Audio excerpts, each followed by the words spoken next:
Bom, o assunto da aula agora são os movimentos sociais. Mas eu queria começar discutindo um pouquinho, especificamente a questão do movimento operário. Essa aqui é uma imagem de uma manifestação ocorrida na cidade do Porto, no norte de Portugal, em homenagem ao dia 1º de maio, que você sabe é considerado o Dia Internacional do Trabalho.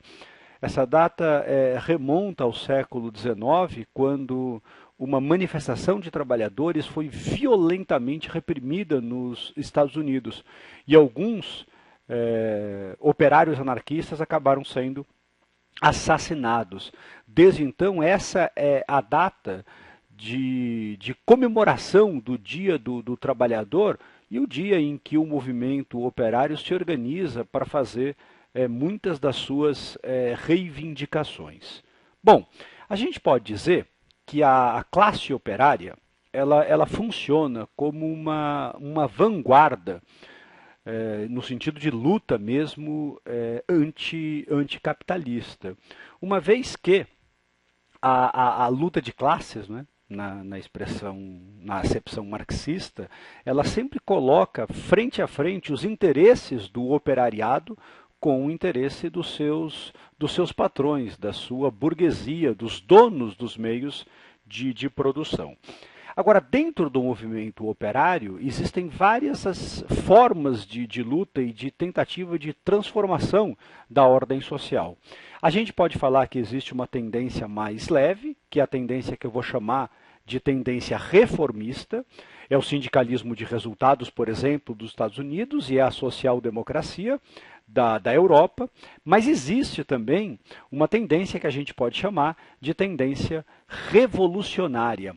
Essa tendência é a tendência das vanguardas comunistas de inspiração marxista. Quando a gente pensa nessas tendências revolucionárias, é impossível a gente não pensar, em primeiro lugar, na Revolução Russa de 1917, que talvez tenha sido a primeira tentativa de realmente aplicar esses princípios socialistas na construção de uma sociedade. Aliás, como você já sabe aqui, eu posso também falar em vanguardas socialistas. A separação entre o que é socialismo e comunismo aqui, ela não é muito exata.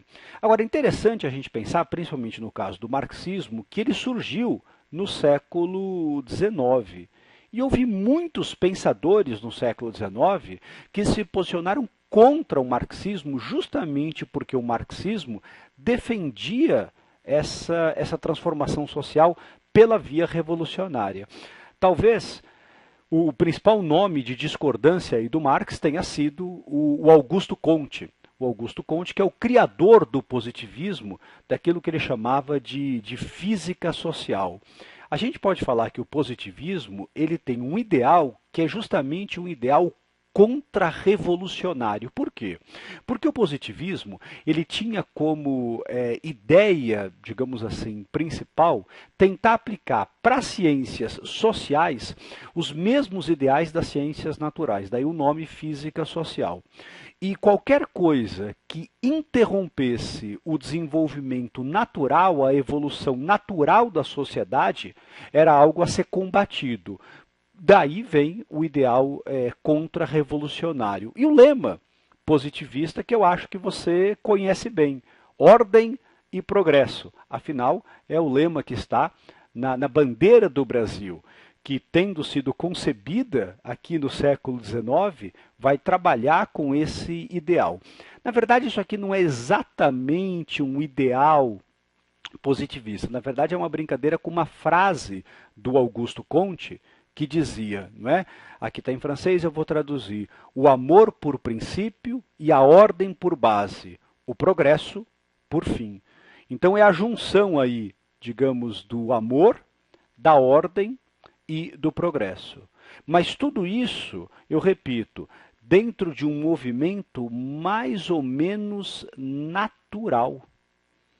E nesse sentido é que se explica esse ideal que é o ideal contra-revolucionário. Pois bem, passa a existir, então, uma oposição profunda entre o ideal positivista e o ideal marxista, porque o marxismo vai propor exatamente a revolução como forma de alteração da ordem social. Ok? Bom, tem um exercício para a gente fazer sobre isso. Vamos lá, pessoal?